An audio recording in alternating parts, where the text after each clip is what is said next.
Bugün yeni Koderadan 9.1-in verilənlər bazası anlayışı olan 9.1-in testləri ilə davam edirik. Vaxt itirmədən birinci sualımızla davam edək. Birinci sualda nə deyir? Deyir, verilənlər bazasının hansı cədvəlləri arasında birin biri əlaqəsi var? Birin biri əlaqəsi nə idi? Bir cədvəlin bir yazısı, digər cədvəlin bir yazısı ilə uyğunlaşırdısa, bu nə idi? Birin biri əlaqəsi idi. Burada baxırıq ki, bir şagirdin, demək, çoxlu şagirdlərin bir dənə sinifi ola bilər və yaxud da ki, bir dənə sinifin çoxlu şagirdləri ola bilər. Amma bir ölkənin yalnız bir paytaxtı ola bilər. Ona görə də birinci sualda cavabımız B variantıdır. Birin biri əlaqəsi var. Birinci sualda cavabımız nədir? B variantıdır. Növbəti suala keçid alırıq. Növbəti sualda deyir ki, verilənlər bazasında sahə necə adlanır? Sahə. Biz bilirik ki, sahəyə nə deyirik? Sütun deyirik. Ona görə də ikinci sualda cavabımız olur C variantı. Atribut bilir, cədvəlin sətri korteji adlanırdı. Eyni zamanda ona yazı deyirdik. Cədvəlin atributu sahə başlığı idi, yəni sütun başlıqları idi. Cədvəlin sahəsi, bir də var cədvəlin sütunu. Verilənlər bazasında sahə necə adlanır? Verilənlər bazasında sahə adlanır cədvəlin sütunu. Sonra keçid alırıq üçüncü suala. Üçüncü sualda deyir ki, demək, relyasiya verilənlər bazasında olan bütün əlaqələri müəyyən eləyin.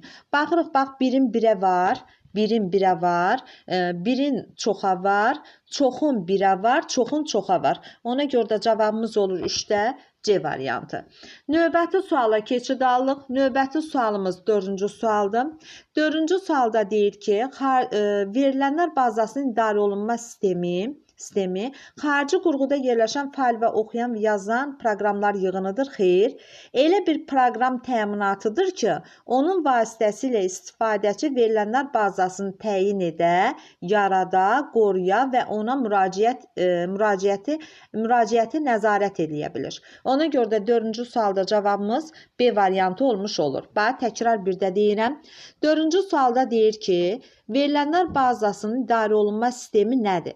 Verilənlər bazasının idarə olunma sistemi elə bir proqram təminatıdır ki, onun vasitəsilə istifadəçi verilənlər bazasını təyin edə bilir, yarada bilir, qoruya bilir və ona müraciətə nəzarət edə bilir. Ona görə də 4-cü sualda cavabımız oldu B variantı. 5-ci suala keçid alırıq.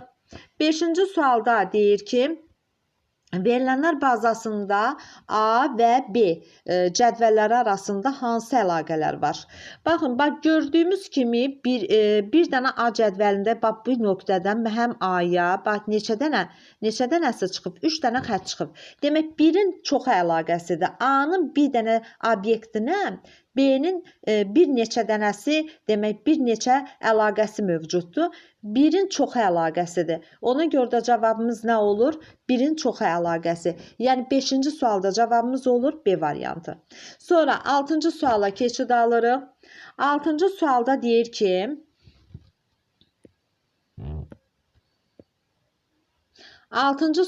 deyir ki, şagirdlər cədvəli, soyadı, adı, atasının adı, təvəllüdü, şəxsiyyət vəsiqəsinin nömrəsi, məktəbin kodu, sinifi sahələrindən ibarətdir. Bu sahələrdən hansı başlıca açar ola bilər?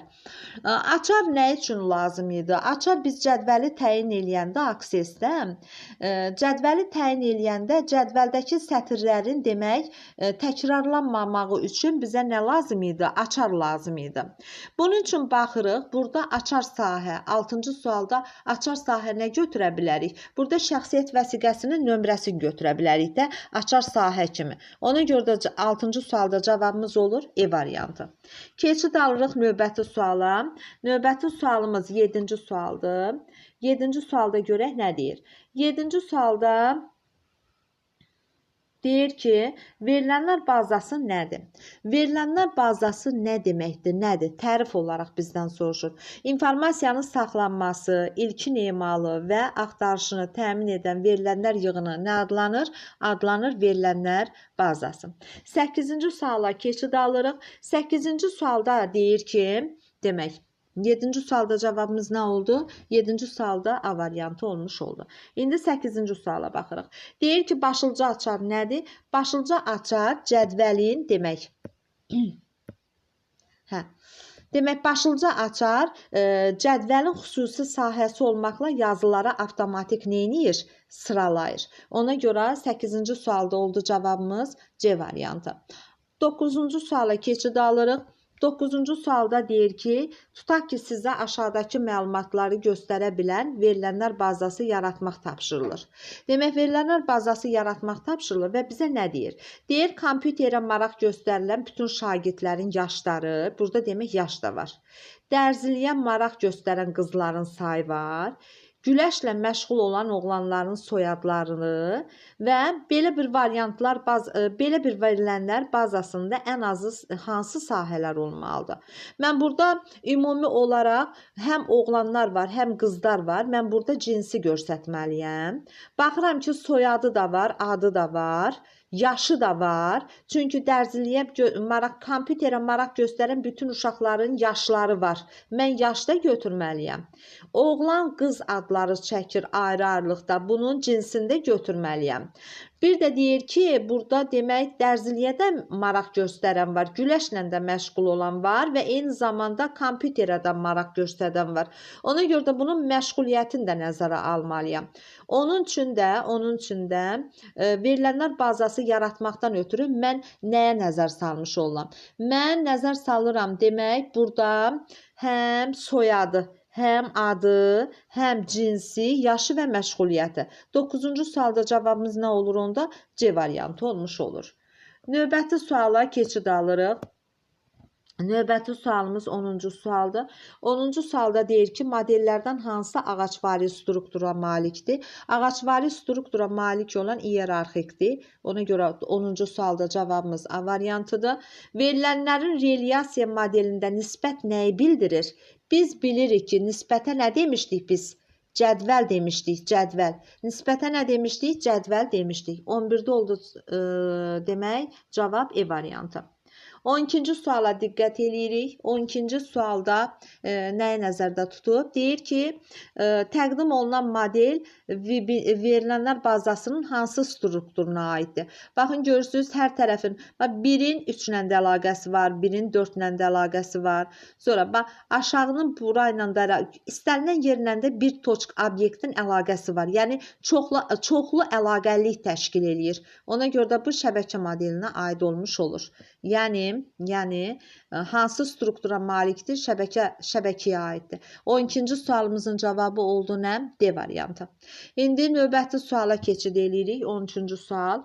Təqdim olunan model verilənlər bazasının hansı strukturuna aiddir? Baxın, burada ağac strukturuna aiddir. Baxın, aşağının bir xət üzrə əlaqəsi var. Məsələn, bunun tutaq ki, bundan və yaxud da ki, bunun başdan ayağa bir xət üzrə əlaqəsi var. Bir xət üzrə əlaqəsi var. Bir xət üzrə.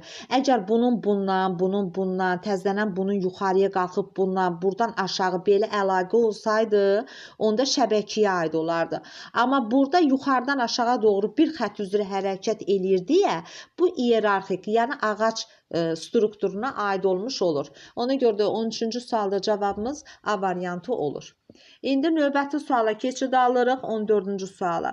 Verilənlər modeli deyil. Verilənlərin demək nəyi deyil? Modeli deyil. Demək, iyerarxik var, relyasiya var, obyekt yönlü var, şəbəkə var. Amma forma verilənlərin demək nəyinə? Modelinə aid deyil. Demək, 14-cü sualda cavabımız nə oldu? D variantı oldu. 15-ci suala keçid alırıq. Relyasiya modelinin elementlərinə aid deyil. Nisbət aiddir, verilənlərin tipi aiddir, sahə aiddir, yazı da aiddir. Amma verilənlərin qiyməti VBIS-də yoxdur. Verilənlərin qiyməti VBIS-də yoxdur. Yəni, verilənlər bazasının idarə olunma sistemində verilənlərin qiyməti olmuş. Verilənlərin qiyməti olmur. Ona görə də 15-ci sualda cavabımız A variantı oldu. 16-cı suala keçid edirik. Demək, 16-cı sualda deyir ki, verilənlər bazası cədvəlində həm də adlanır. Nə? demək 16-cı sualdan söhbət gedir. Deyir ki, verilənlər bazasında cədvəl həm də bəli, nisbət adlanır. Cədvəlin başqa adı nədir? Nisbətdir, nisbət. Ona görə 16-cı sualda cavabımız C variantıdır.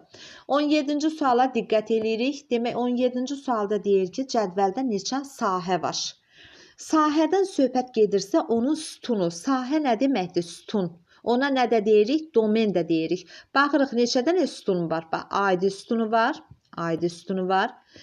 Sonra ad sütunu var, yaş sütunu var, bir də maaş sütunu var. Ümumilikdə neçə dənə sahə oldu, yəni sütun oldu? 4 dənə sütun oldu. Ona görə demək 17-ci sualda cavabımız hansı variant oldu? E variantı olmuş oldu.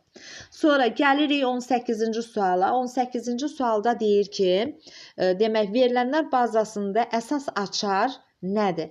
Əsas açar demək cədvəldə yazıları bir qiymətli təyin edən bir neçə sahədir. Cədvəldə yazıları demək bir qiymətli təyin edən demək nədir? Bir neçə sahədir. Yəni bu tərifdə hardadır? 18-ci sualda cavabımız B variantındadır. 19-cu suala keçid edirik. 19-cu sualda nə deyir? Deyir, imtahanın nəticələri elan olunduqdan sonra məlum oldu ki, informatika fənindən Aysel Aybənizdən az. Birinci Aybəniz demək toplayıbdır, Aybəniz. Aysel Aybənizdən az. Birinci Aybəniz gəlib, Aybəniz. Aysel Aybənizdən az. Bu Ayseldir. Aysel Aybənizdən az demək. Sonra Aysel Aybənizdən az demək Ağadan çox bal toplayıb. Sonra Ağadan çox bal toplayıb. Ağadan çox bal toplayıb. Sonra deyir ki, Nicatın nəticəsi Ayselin nəticəsindən zəif olsa da, Nicatın nəticəsi Ayselin nəticəsindən zəif olsa da, demək, Zahidin nəticəsindən xeyli yaxşıdır. Demək, Zahid də ən axırıncıdır. Deyir ki, verilənlər bazasında imtahan nəticəsi cədvəlin informatika sahəsinə görə artma ardıcıllığına ən aşağıda dayanan Zahiddir. Artma ardıcıllığı deyəndə aşağıdan yuxarı gedəndə, bax aşağıdan yuxarı gedəndə ən axırıncı dayanan Aybəniz olur. Məndən nəyi soruşur? Deyir, artma ardıcıllığına görə, yəni aşağıdan yuxarı gedəndə ən axırda kim olur onda? Ən axırda olur Aybəniz. Aybəniz, məndən artma ardıcıllığını soruşur. Artma ardıcıllığına görə. Desəydi ki, azalma ardıcıllığı ən axırda, ən aşağıda dayanan olardı. Amma artma ardıcıllığı deyəndə aşağıdan yuxarı gedir. Ona görə də informatika sahəsinə görə artma ardıcıllığı tətbiq olunanda sonuncu yazıda dayanan nə olur? Aybənizin demək nəticəsi olmuş olur. Ona görə 19-cu sualda oldu cavabımız C variantı. İndi növbəti suala keçirik. Növbəti sualımız 20-ci sualda. Demək 20-ci sualda nə deyir? Deyir ki 20-ci sualda cədvəlin hər bir elementi, demək hər bir elementi bir verilən elementdir. Cədvəlin ixtiyari sütunun bütün elementləri həmcinsdir. Yəni sütundakı bütün elementlərin tipləri və uzunluqları eynidir. Sonra demək hər bir sütunun bənzərsiz, unikal adı var, bəli. Sonra 4-cüdə deyir cədvəldə 2 eyni sətir ola bilməz. Bəli, sətir və sütunlar ixtiyari ardıcıllıqla yerləşə bilər. Bəli, 20-ci sualda deyir ki, verilənlər bazası cədvəlləri üçün hansı xassələr ödənilməlidir? Burada demək 5 dənə xassə var, 5-i də ödənməlidir. Ona görə də 20-ci sualda cavabımız olur B variantı. B variantı. Bax, təkrar eləyirəm. Cədvəlin hər bir elementi bir verilən elementdir. Cədvəlin ixtiyari sütunun bütün elementləri həmcinsdir. Yəni sütundakı bütün elementlərin tipləri və uzunluqları eynidir. Sonra hər bir sütunun bənzərsiz, yəni unikal adı var. Cədvəldə 2 eyni sətir ola bilməz. Sətir və sütunlar ixtiyari ardıcıllıqla yerləşə bilər. Ona görə də 20-ci sualda cavabımız nə oldu? 20-ci sualda cavabımız oldu demək nə? B variantı. Növbəti suala keçid almış oluruq. 20-ci sualı dedik, səsləndirdik. İndi 21-ci suala keçid alırıq. 21-ci sualda nə deyir? Deyir ki, hansı variantda relyasiya cədvəlinin nisbət olması üçün təyin edilmiş şərtlərdən deyil. Yəni şərtlər deyil. Hansı variantda relyasiya cədvəlinin nisbət olması üçün, yəni cədvəl olmağı üçün təyin edilmiş şərtlərdən deyil. Baxaq görək hansıdır? Cədvəlin açar sahəsi olmalıdır. Cədvəlin bütün sütunları eyni struktura malik olmalıdır. Xeyr. Cədvəlin bütün sətirləri eyni struktura malik olmalıdır. Cədvəlin bütün sətirləri eyni struktura malik olmalıdır. Sütunlar eyni struktura malik olmur. B variantıdır. Səhv cavab istəyir məndən, ona görə B variantıdır. Bax, tutaq ki, bir dənə cədvəl çəkmişəm, düzdür? Bir dənə cədvəl çəkmişəm. Bu cədvəldə, bax, məsələn, ad verilir, aidisi verilir. 2 dənə eyni yaza bilərəm. Məsələn, mən bura yaza bilərəm, burada da aidi yazıb, gəlib burada da aidi yaza bilərəm, burada da aidi yaza bilərəm. Və yaxud da 2 dənə dalbadal, məsələn, mən yaş yaza bilərəm, 2 dəfə dalbadal yaş yaza bilərəm, təbii ki də yox. Ona görə də deyirəm ki, cədvəlin bütün sütunları eyni struktura malik ola bilməz. Cədvəlin bütün sətirləri eyni struktura malik olmalıdır, amma cədvəlin bütün sütunları eyni struktura malik olmalıdır. Xeyr, səhvdir. Cədvəlin bütün sütunları eyni struktura malik olmalı deyil. Demək, 21-ci sualda cavabımız nə oldu? 21-ci sualda cavabımız oldu B variantı. İndi 22-ci suala keçirik.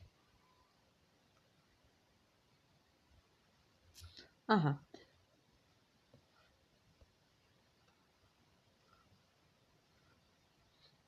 İkinci sualda nə deyir? Deyir ki, aşağıdakı əməliyyatlardan hansında cədvəlin strukturu dəyişməz? Aha. Cədvəlin strukturuna, yəni cədvəlin strukturu deyəndə onun görünüşündən, yəni struktur anlayışı ümumiyyətlə sütuna aiddir. Struktur anlayışı, bax, struktur anlayışı aiddir nəyə? Sütunlara. Sütuna aiddir, sütun. Bu sətrə aid deyil. Demək, struktur anlayışı sütuna aiddir, sətrə aid deyil. Demək, mən strukturunu nə vaxt dəyişməz qalar? Yəni, cədvəlin, yəni nisbətin strukturu nə vaxt dəyişməz? Ora sətir əlavə eləyəndə və yaxud da sətri siləndə və yaxud da struktur nə vaxt dəyişə bilər? Ora sahə əlavə eləyib, sahəni neyniyəndə, sahə ilə bağlı bütün anlayışlar cədvəlin strukturuna təsir eləyir, cədvəli dəyişir. Amma sətirlə bağlı, yəni sətirlə bağlı demək, məlumatlar cədvəlin strukturuna təsir eləmir. Bax, yeni sahə əlavə edən zaman, yeni sahə əlavə eləyən zaman cədvəlin strukturu dəyişir. Hər hansı sahəni silən zaman yenə struktur dəyişdi. Sahənin tipini dəyişən zaman yenə struktur dəyişdi. Sahənin adını dəyişən zaman yenə struktur dəyişdi. Yəni, sahə ilə bağlı bütün anlayışlarda struktur dəyişir. Amma yeni yazı əlavə eləmək, yazı sətir deməkdir. Ona kortej də deyilik də, düzdürmü aksesdə? Yeni yazı əlavə eləyən zaman, demək, cədvəlin strukturu dəyişməz qalır. Mənə də deyir ki, aşağıdakı əməliyyatlardan hansında cədvəlin strukturu dəyişməz, yeni yazı əlavə eləyən zaman. Ona görə də, demək, cavabımız 22-ci sualda olur, E variantı. 23-cü suala keçid alıram. 23-cü sualda nə deyir? 23-cü sualda deyir ki, relyasiya modelində nisbətin üzərində müəyyən xassələr olur ki, demək, hər hansı cədvəlin nisbət hesab olunması üçün onların ödənilməsi mütləqdir. Bu xassələrə aşağıdakılardan hansılar uyğundur? Hansılar uyğundur? Yəni, sadaladığımız bunlar, bu xassələr hansı nisbət olmağı üçün, yəni cədvəl olmağı üçün mütləq bu xassələr lazımdır. İndi, baxaq görək bunların içərisində 23-də hansılar uyğundur? Demək deyir ki, birinci suala diqqət eləyirəm. Deyir, eyni qiymətli əsas açara malik bir neçə sətr ola bilməz. Bəli. Demək, eyni açara malikdir, bir neçə sətr ola bilməz. Açarları eynidir, eyni qiymətli əsas açardır və bir neçə dənəsi həmən eyni qiymətli əsas açardan ola bilməz. Ona görə də bu doğrudur. Bu doğrudur. Bir doğrudur. Bu belə. İndi ikinciyə baxıram. Cədvəldə təkrarlanan adla sütun ola bilməz. Bəli, cədvəllə təkrarlanan adla sütun ola bilməz. Məsələn, mən bir cədvəl düzəltmişəm. Mən bu cədvəlimdə demək nə var? Yaş var, sonra maaş var, təzələnən bir də yaşı bir də yaza bilmərəm. Yəni təkrarlanan iki eyni dənə sütun ola bilməz. Onu nəzərdə tutur. Bu doğrudur. Demək, ikincidə nə deyir? Deyir ki, cədvəldə təkrarlanan adla sütun olmaz. Bəli, bu doğrudur. Bu da doğrudur. İndi üçüncüyə nəzər salırıq. Cədvəlin bütün sətirləri eyni struktura malik olmalıdır. Bəli, cədvəlin bütün sətirləri eyni struktura malik olmalıdır. Amma desəydi ki, cədvəlin bütün sütunları eyni struktura malikdir, o səhv olardı. Cədvəlin bütün sətirləri eyni struktura malikdir. Amma cədvəlin bütün sütunları eyni struktura malik olmalı deyil. Eyni struktura malik olan cədvəlin sətirləri olur. Sətirləri. Üçüncü sualda doğrudur. Dördüncü suala baxıram. Deyir, cədvəldə təkrarlanan sətir ola bilməz. Bəli. Məsələn, ad, soyad eyni olan eyni bir adam haqqında məlumatı 2 dəfə dalbadal yazmaq olmaz. Amma ad, soyad haqqında məlumatlar sıralananda istənilən ardıcıllıqla düzmək olar. İstənilən ardıcıllıqla düzmək olar, amma eyni ad təkrarlana bilməz. Yəni, eyni sətir təkrarlana bilməz. Ona görə də 4 də düzdür. Burada nəyə soruşurdu məndən? Deyirdi ki, hansılar uyğundur, hansı xassələr uyğundur? Burada hamısı uyğundur. Ona görə də 23-cü sualda cavabımız demək nə oldu? 23-cü sualda cavabımız E variantı olmuş oldu. 24-cü suala baxıram. Yenə 24-cü sualda nə deyir?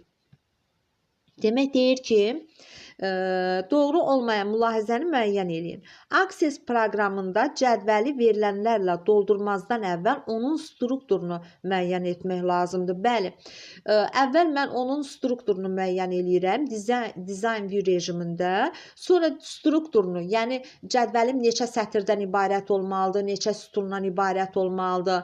Mən bunu əvvəl neyinirəm? Strukturunu müəyyən edirəm. Ondan sonra Datasheet View rejimində də dərsdə də göstərirəm. İzah elədim. Datasheet View rejimində də başlayıram, için doldururam. Demək deyir, doldurmazdan əvvəl onun strukturunu müəyyən edirik. Bəli, bu doğrudur. Mənə doğru olmayan mülahizəni denən, doğru olmayanı tapmalıyam mən. Bu A variantı doğrudur. Sonra B-yə baxıram. Access proqramında cari yazının redaksiyası başa çatandan sonra verilənlər avtomatik saxlanılır. Bəli, doğrudur. Biz dedik ki, ofis proqramları içərisində Word-la Excel-dəki kimi deyil. Məsələn, Word-də Excel-də müəyyən bir əməliyyatı yerinə yetirirdik. Məsələn, tutaq ki, Excel-də hansısa bir hesablama əməliyyatını yerinə yetirəndən sonra mən onu neyinirdim? Yaddaşa verirdim. Amma Access-də elə deyildi. Müəyyən bir sorğunu yerinə yetirməkdən ötürü hansısa bir əməliyyatı yerinə yetirmək üçün mütləq şəkildə Access-də bəri başdan birinciyi yaddaşa verirəm, sonra başlayıb hansısa bir işimi görürəm. Ona görə də Access proqramında cari yazı ümumiyyətlə redaktə başa çatandan sonra avtomatik özü saxlayır. Mən bəri başdan saxlamıram. Avtomatik özü saxlayır və eyni zamanda proqrama giriş eləyəndə birinci proqramı yadda saxlayırıq, yəni yaddaşa verib sonra giririk. Sonra C variantı. Access proqramında eyni sütunda müxtəlif tipli verilənlər saxlamaq olar. Xeyr, uşaqlar, elə şey ola bilməz.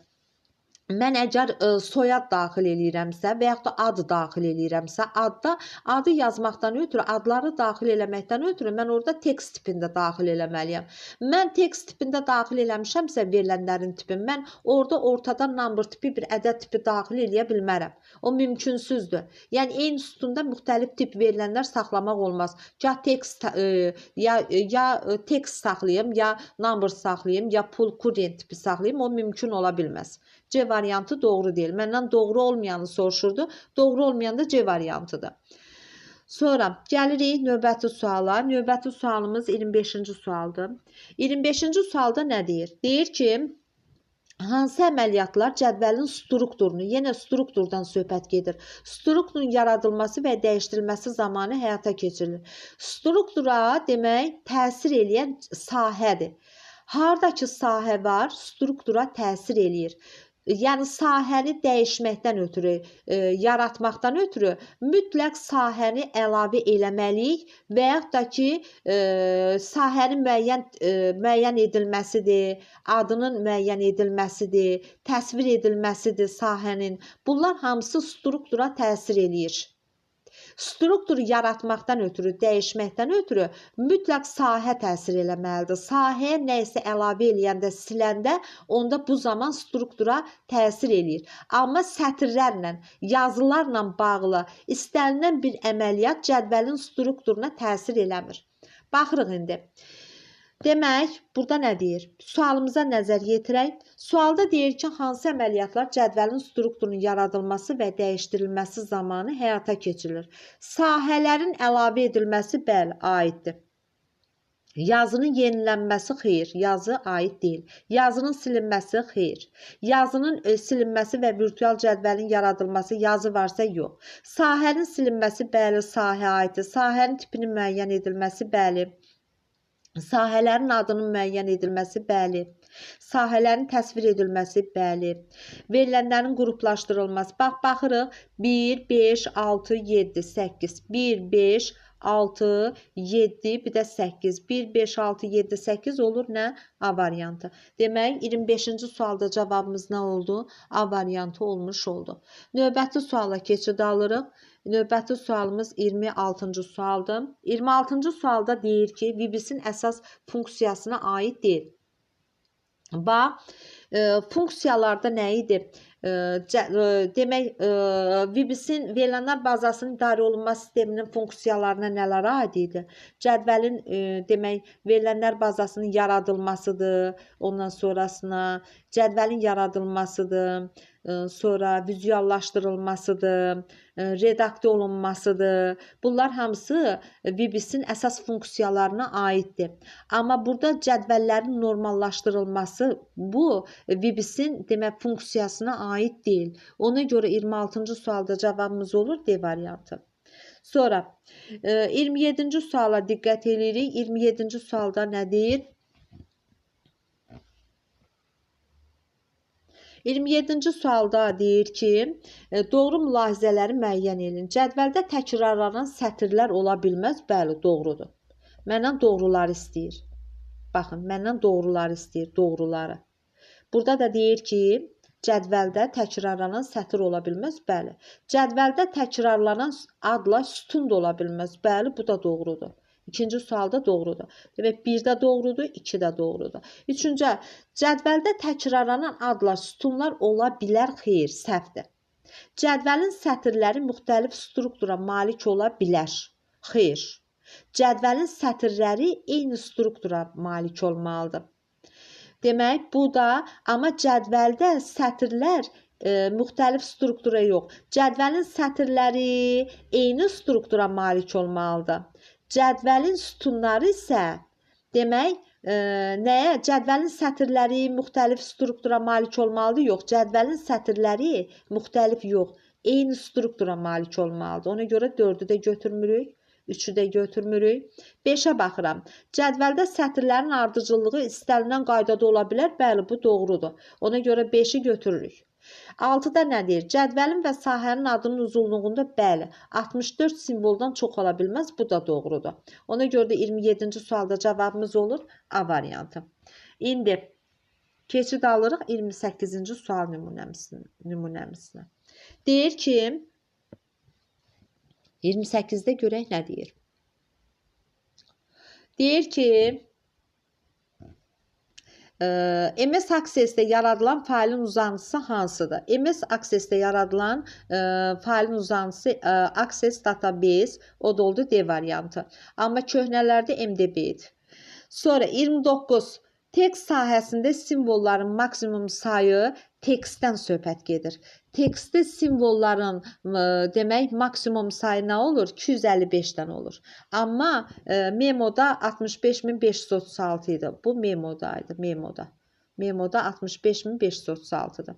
Amma tekst sahəsində 255-dən olur. Sonra keçid alırıq, demək 30-cu suala. 30-cu sualda deyir ki, birin birə uyğunluğu müəyyən eləyirik. Birin çoxa, çoxun birə, çoxun çoxa əlaqələrinə diqqət eləyirik. Görək hansı əlaqələri neyniyək, demək uyğunlaşdıraq. Demək deyir ki, demək bir cədvəlin bir yazısı ikinci cədvəlin çoxlu yazısı ilə əlaqələnir. Bir cədvəlin bir yazısı digər cədvəlin çoxlu yazısı ilə əlaqələnirsə, birin çoxadır. Ona görə 2-yə gedir A variantı. 2-yə getdi nə? A. 2-yə getdiyi A. Bu belə. Sonra belə bir əlaqə zamanı birinci cədvəlin bir yazısı o biri cədvəlin yalnız bir yazısı ilə uyğundursa, onda bu da birin birə əlaqəsidir. Birin birə əlaqəsi ona görə birə olur B variantı. Birin birə əlaqəsi. Sonra bu halda birinci cədvəlin çoxlu yazısı ikinci cədvəlin çoxlu yazısı ilə əlaqələnirsə, bu da çoxun çoxa əlaqəsidir. Ona görə 4-ə gedir C variantı. Sonra birinci cədvəlin çoxlu yazısı ikinci cədvəlin bir yazısı ilə əlaqələnirsə, bu da çoxun birədir. Çoxun birə də olur nə? 3-ə də getdi D variantı. D. Demək oldu nə? B, A, D, C. B, A, D, C oldu, demək B variantı. Demək 30-cu sualda cavabımız nə oldu? B variantı olmuş oldu. İndi 31-ci suala diqqət eləyirik. 31-ci sualda nə deyir? 31-ci sualda deyir ki, doğru mülahizələri müəyyən edin. Access cədvəllərdə milyonlarla yazını saxlamağa və onları sürətli emal etməyə imkan verir. Bəli, zaten accessin üstünlüyü budur. Birinci sualda, demək 31-də 1 düzdür. 2-yə baxıram. Access proqramında məlumat cədvələ daxil olduqdan sonra avtomatik saxlanmır. Yox, uşaqlar. Ümumiyyətlə, Access proqramında məlumat cədvələ daxil olduqda avtomatik yadda saxlanılır. Saxlanılmır, yox, saxlanılır. Ona görə ikinci sualımız səhvdir. 2 səhvdir. 1 amma doğruydu. Üçüncüyə baxırıq. Access onlarla istifadəçinin verilənlər bazası ilə eyni zamanda işləməsinə imkan verir. Bəli, elə Access proqramının özəlliyi və gözəlliyidir. 4-ə baxırıq. Access proqramının cədvəllərində birbaşa hesablamalar aparmaq olmur. Bəli, birbaşa hesablamalar aparmaq olmur. Birbaşa hesablamalar aparan Office proqramları hansıdır? Excel proqramıdır. Office olaraq Excel'dir. Access'də birbaşa hesablama aparmaq olmur. Ona görə 4-də doğrudur. Access proqramında cədvəllərində birbaşa hesablamalar aparmaq olar? Yox. Bu Excel'ə aiddir. Hesablama aparmaq olmur. Ona görə də düzgün cavabımız məndən doğru olan mülahizələr soruşurdu. Doğru olanda 1, 3, 4'dür. 1, 3, 4 oldu nə? E variantı. 32-ci suala keçid eləyirik. 32-ci sualda nə deyir? Deyir ki, demək,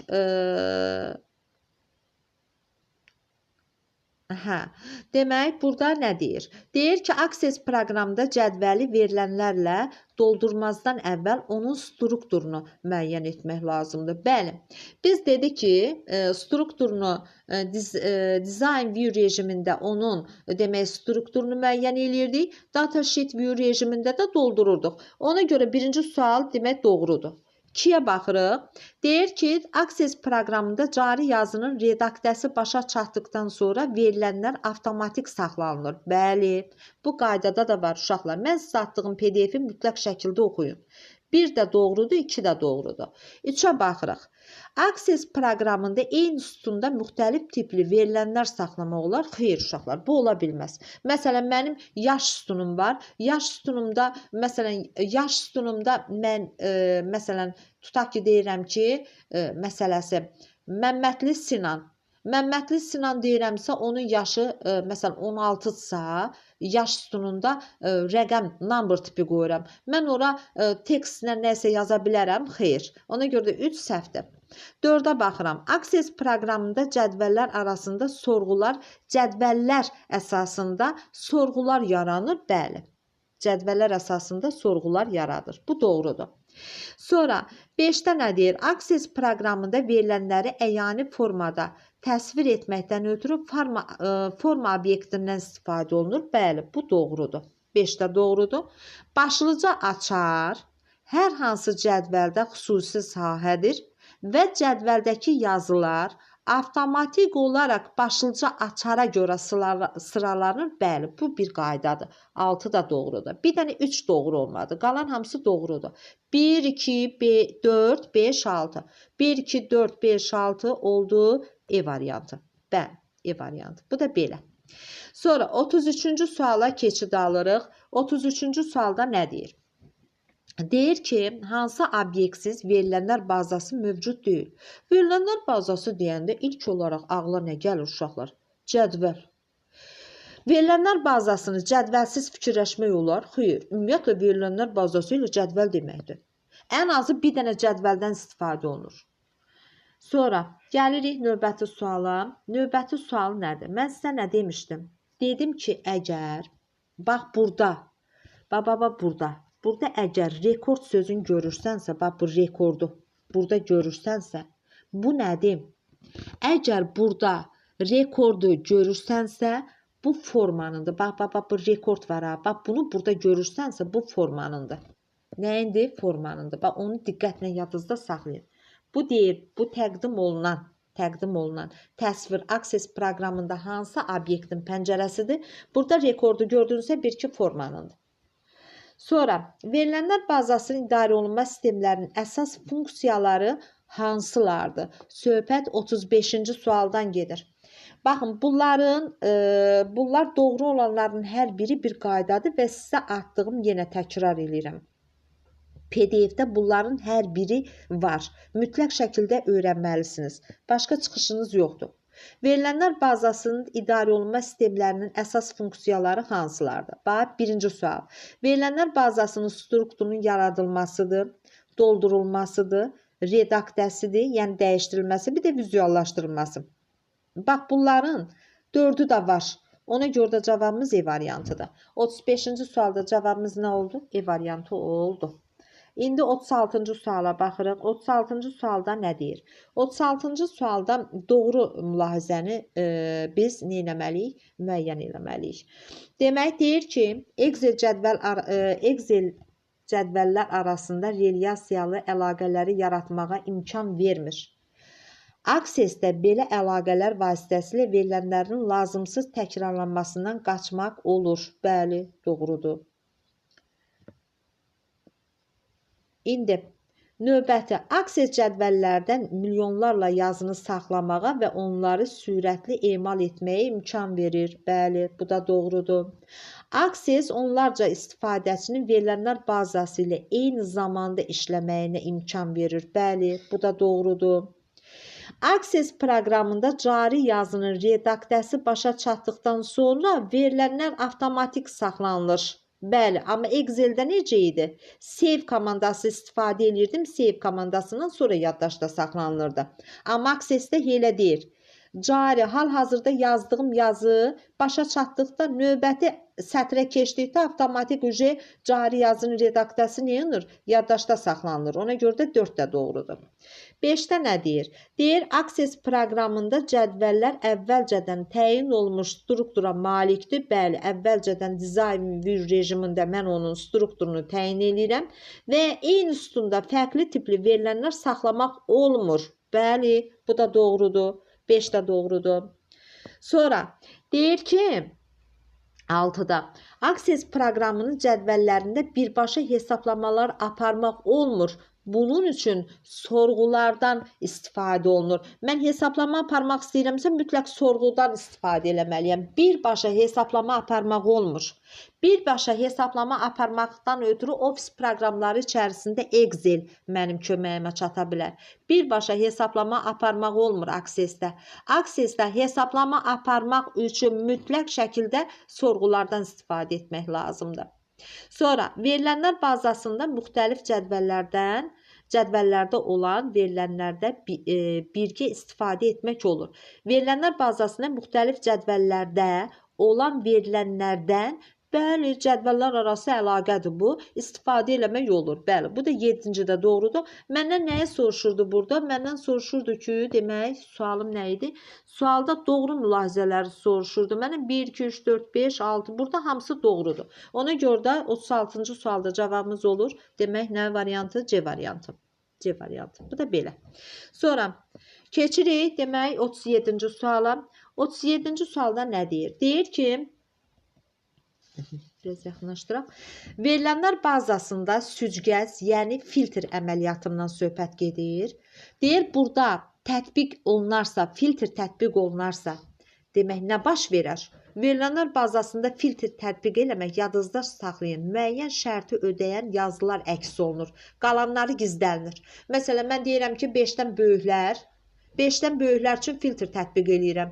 5-dən böyüklər görsənir, 5-dən kiçiklər nə olur? Gizlənir. Ona görə də filtr tətbiq eləmək nədir? Müəyyən şərtdən asılı olaraq şərti ödəyən yazıların görsənməyidir. Ona görə də cavabımız olur D variantı. Verilənlər bazasında müəyyən şərti ödəyən yazılar əks olunur. Yəni cavab oldu D variantı. Deyir ki, təkrar eləyirəm. Verilənlər bazasının süzgəc komandası tətbiq edilərsə nə baş verər?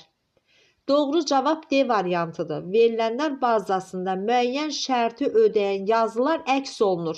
Şərti ödənməyənlər nə olur bəs? O da gizlənir.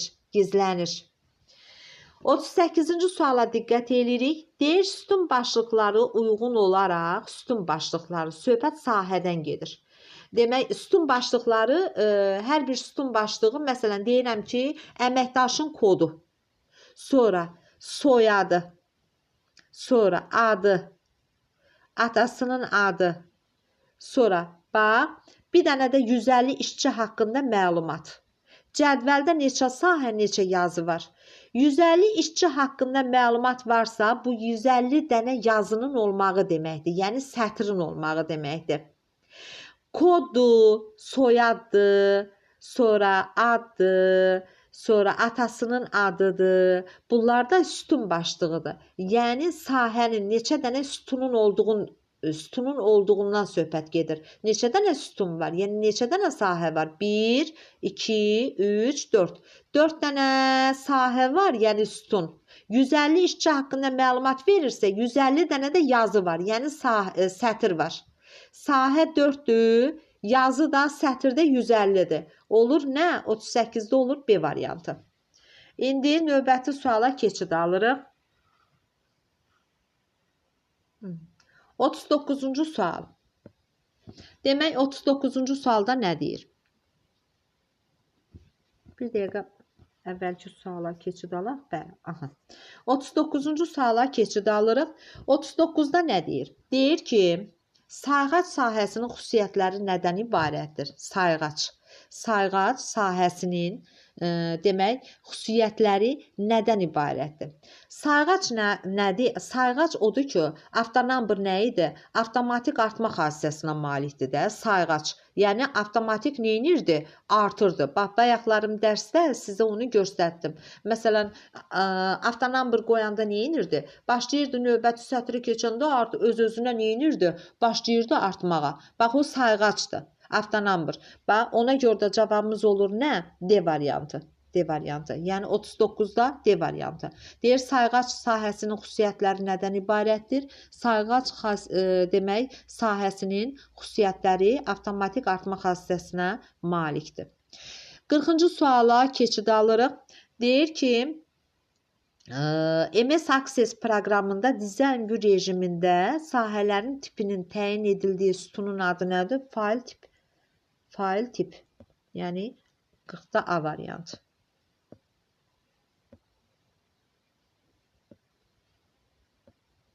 A variantı. İndi gəlirik növbəti suala.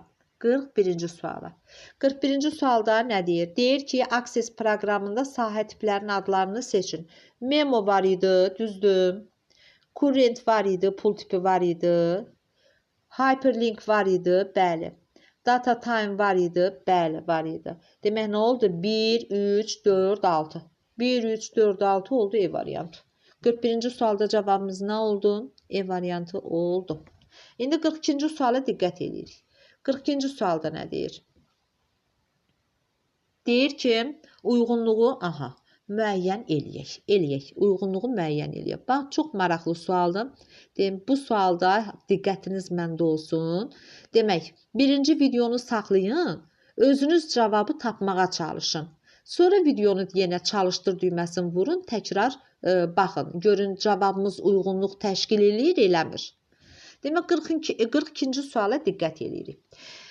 Bax, müəyyən formada tərtib olunaraq ixtiyari verilənlər toplusunun əks etdirilməsi və çap olunması. Söhbət çapdan gedirsə, bax, söhbət çapdan gedirsə, bura aiddir hesabat. 4-ə gedir nə? A variantı. 4-ə nə getdi? Bax, A. Sonra, bu A mənim burada yaxşı çıxmadı. Qoy onu təkrar eləyək. Oldu A. İndi, sonra, yalnız müəyyən şərtlərə uyğun olan müəyyən məsələlərin həlli üçün lazım və vacib informasiyanı VBIS seçməyə imkan verir. Müəyyən məsələlər deyir. Müəyyən məsələlər deyirsə, məsələn, sorğulardır. Nəyisə seçirəmsə, söhbət sorğulardan gedir. 2-yə getdi B. Sonra, deyir ki, müəyyən mövzuya aid verilənlər toplusudur. Verilənləri ayrı-ayrı sahələrdə təşkil olmuş yazılarda saxlayır. Nəyisə saxlayıramsa, bunu harda saxlaya bilərəm? Bunu ancaq demək saxlaya bilərəm. Demək, nədə? Saxlaya bilərəm cədvəllərdə də, düzdür. Ona görə də, bax, saxlayır sözün görən kimi biləm ki, cədvələ aiddir. Ona görə də, bax, 1-ə də getdi, nə? C. 1-ə də getdi C. C. Sonra, bunu pozun. 1, C, B. Bir dəqiqə bunu səlqəli yazaq. Bu C-dir. Bu B-dir. Sonra, məlumatlara daxil eləyir və ona baxmağı təmin eləyir. Baxıramsa, onu formasının necə olduğunu bilmək istəyirəm də. Ona görə də 3-ə də getdi D variantı. 3-ə də getdi nə? D variantı. Təkrar eləyirəm. Çap sözü varsa, demək bu nədir? Bu hesabatdır. Sonra, yalnız müəyyən şərtlərə uyğun nəyisə seçirsə, bu sorğudur. Sonra, müəyyən mövzuya uyğun verilənləri demək, ayrı-ayrı hardasa saxlayırsa, bu cədvəldə saxlaya bilərəm. Bu table'dır. Sonra, əyani formada ona baxmağı təmin etmək məqsədi ilə istifadə olunursa, bu da nədir? Formadır. Bu da belə. Sonra, 43-cü suala keçid alırıq. Demək, 43-cü sualda nə deyir? Cədvəldəki məlumatlara baxış və yeni məlumatları daxil edilməsi. Yox, 42-ci sualı dedik də. İndi 43-cü suala keçirik. Deyir ki, cədvəldəki məlumatlara baxış və yeni məlumatlar baxış eləmək istəyirəmsə və yeni demək məlumatlarını daxil eləyirəm. Bax, Design View rejimində mən onu neyinirəm? Strukturun əvvəl çizirəm, düzdürmü? Nəyisə əgər demək məlumatlar daxil eləyirəmsə, məlumatı daxil eləməkdən ötürü Data Sheet View rejimində eləyirəm. Ona görə də cavabım 43-də olur A variantı.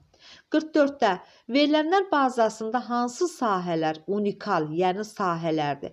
Unikal sahə deyəndə nəyi nəzərdə tuturuq? Bax, deyir ki, verilənlər bazasında demək, hansı sahələr unikaldır? yəni təkrarlanmayan, qiyməti təkrarlana bilməyən sahə. Yəni təkrarlanmayan sahə nədir? Unikaldır. Ona görə 44-də oldu cavabımız nə? C variantı. İndi 45-ə baxıram. Deyir ki, Vibisləri seçin. Bax, Yukondur, sonra Access'dir, sonra bir də MS SQL-dir. Word-lə Excel bunlar yox. Word demək mətn redaktorudur. Demək Excel-də nədir? Cədvəl prosedurudur. Mənə Vibis lazım idi. Yukon, Access, bir də MS SQL. Demək oldu nə? 1, 3, 4. 1, 3, yox. 1, 3, demək hansılar oldu? Baxaq. Demək Yukon oldu. 1 oldu. 3, 1, 3, bir də 4. Bəli, 1, 3, 4 oldu nə? C variantı. Bəli, doğrudur. 45-də oldu nə? C variantı. İndi gəlirik 46-cı suala. 46-cı sualda nə deyir? Deyir ki, Vibisləri seçin. Bax, Oracle'dır. Sonra SQL-lərdir hamısı. Sonra Open Office Database. Bir də Database oldu. 1, 2, 5. 1, 2, 5 oldu A variantı. Sonra hansı 47-ci suala keçid alırıq? Deyir ki, hansı əməliyyat yerinə yetirilərsə belə cədvəlin strukturu dəyişməz olaraq qalır. Cədvəlin strukturuna təsir edən sahədir. Cədvəlin strukturuna təsir eləməyən, dəyişməyən onun sətridir. Mən sətrlə bağlı demək məlumatları seçməliyəm ki, onun cədvəlin strukturu dəyişməsin. Bax, sətirlə bağlı əməliyyat, bax, biri 1-dir. Sətir, sətir, sətir. Biri də bax, bu sətir var. Bu da 3-dür. 1, 3 oldu nə? E variantı.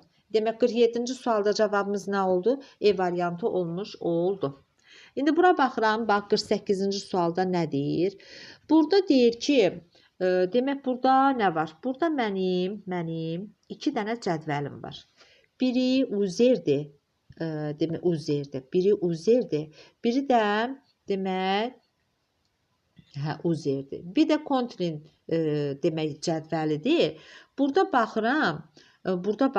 Demək, birincidə nə deyir? Deyir ki, birinci, baxaq görək, burada deyir hansı fikirlər doğrudur. Deyir, uzer cədvəli 2 yazıdan ibarətdir. Uzer cədvəli bax budur.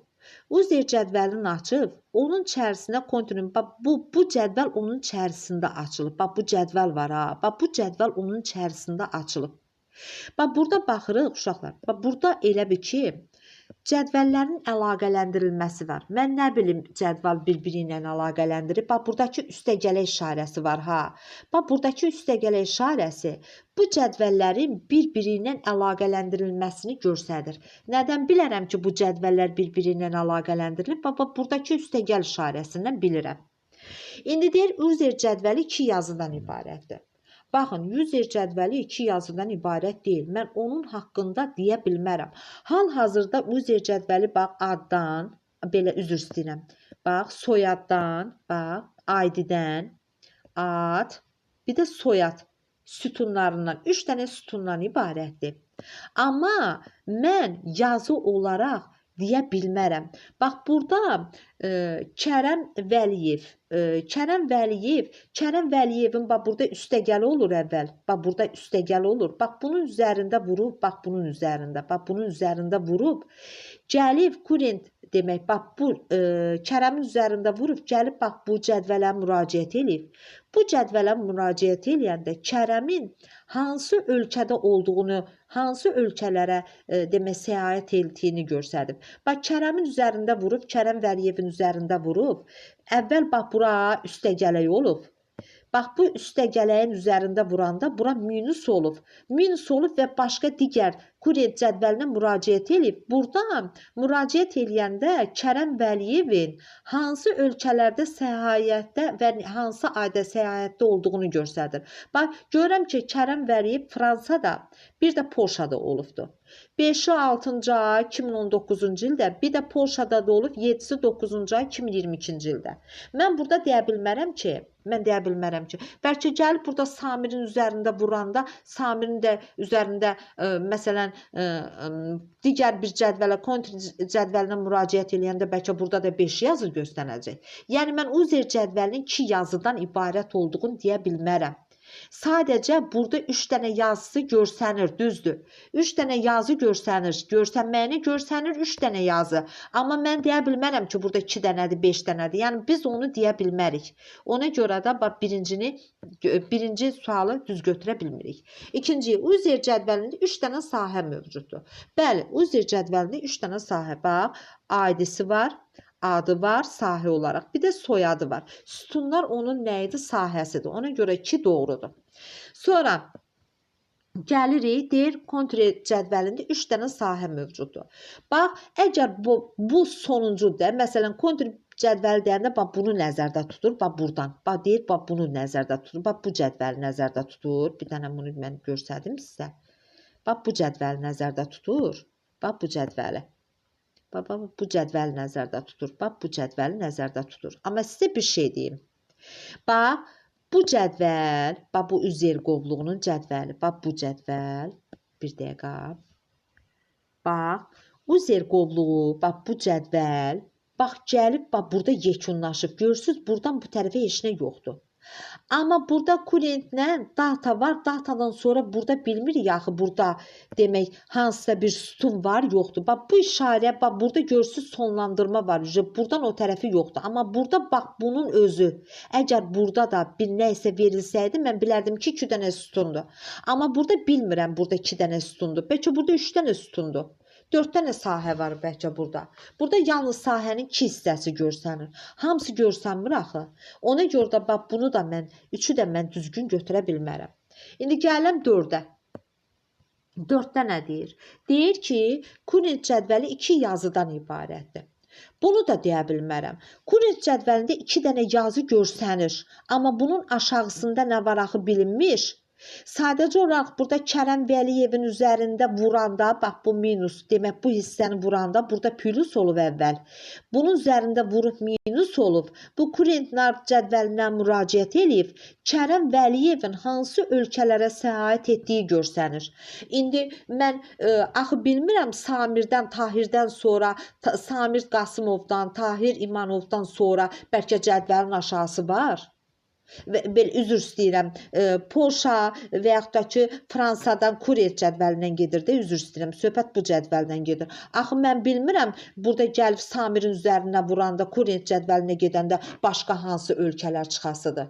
Ona görə də mən deyə bilmərəm burada, məsələn, kurent cədvəlində 2 yazı var. Ona görə də bunu da demək olmaz. Sonra, indi 5-ə gələm. 5-də deyir, Uzer və kurent cədvəli bir-biri ilə əlaqələndirilib. Bəli, bayaq dedim. Biz bunun bir-biri ilə əlaqələndirdiyini nədən bilirik? Biz bilirik ki, bax, burada üstəgəl işarəsi var. Biz bilirik ki, bax, bu cədvəllər bir-biri ilə nə olub? Əlaqələndirilib. Ona görə də düzgün cavab burada əslində 2 ilə 5-dir. 2 ilə 5-dir, prosto burada verilməyib, yoxdur. 2 ilə 5-dir burada düzü. Sonra gəlirik növbəti suala, 49-cu suala. 49-cu sualda nə deyir? 49-cu sualda deyir ki, deyir ki, şəkildə gördüyünüz cədvəl hansı görünüşə aiddir və nə üçün istifadə olunur? Bax, bu dizayn view rejiminə aiddir. Burada dizayn view rejimində biz bilirik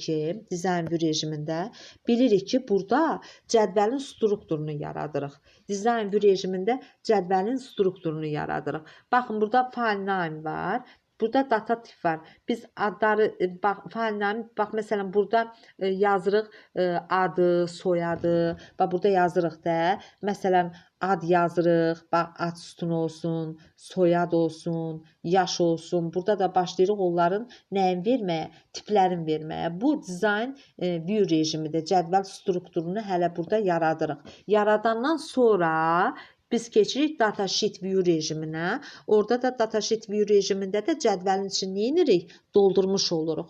Ona görə də 49-cu sualda cavabımız oldu nə? B variantı. İndi gəlirik 50-ci suala.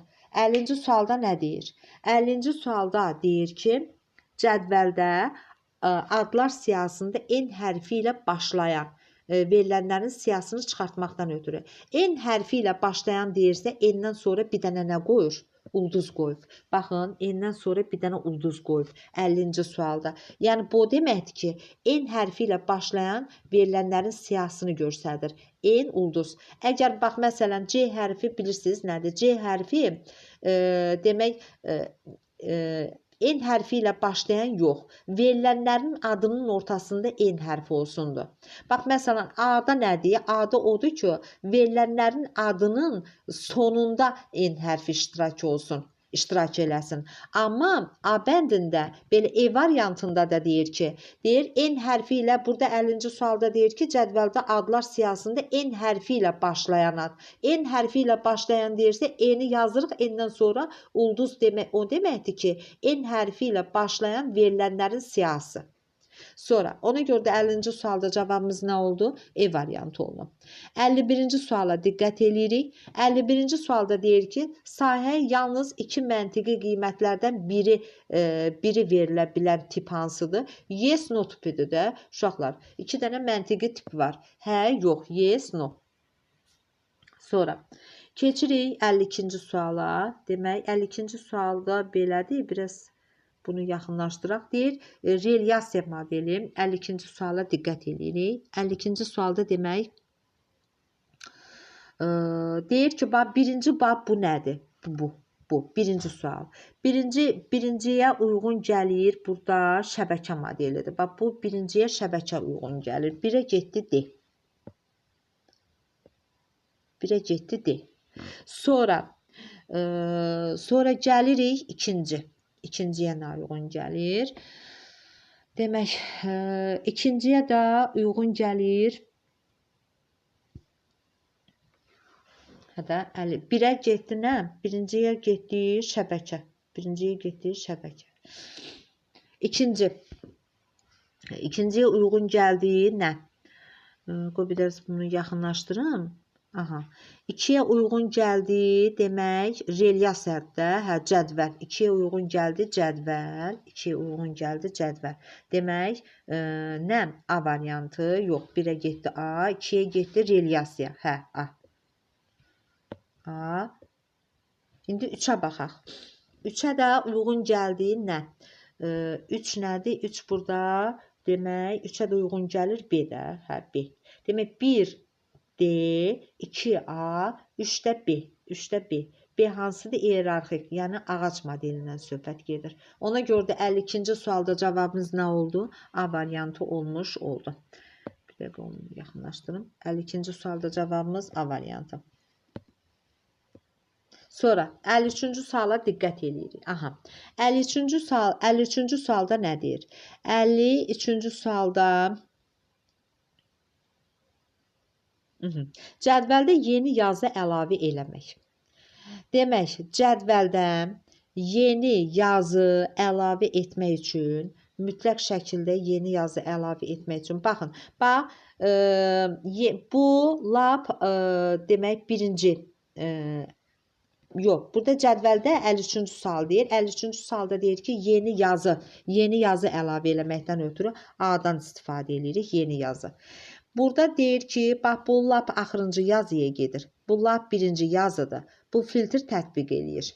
Sonra, bax, 54-də də deyir ki, aşağıdakılardan hansı cədvəlin növbəti yazısına?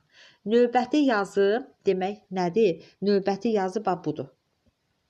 Cari yazıdan əvvəlki yazı budur. Lap axırıncı yazı budur. Lap birinci yazı budur. Yeni yazı da əlavə eləmək budur.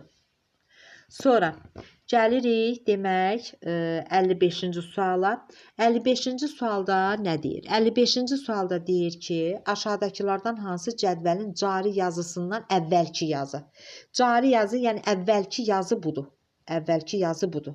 Növbəti cari yazıdan sonraki yazı budur. Birinci yazıya keçid budur. Lap axırıncı yazı budur. Yeni yazı da əlavə eləmək budur. Bu da belə. Sonra demək 55-də nə oldu? Cari yazıdan əvvəlki yazı. əvvəlki yazı, bax cari yazıdan əvvəlki yazı oldu C variantı. Demək 55-də nə oldu? C variantı.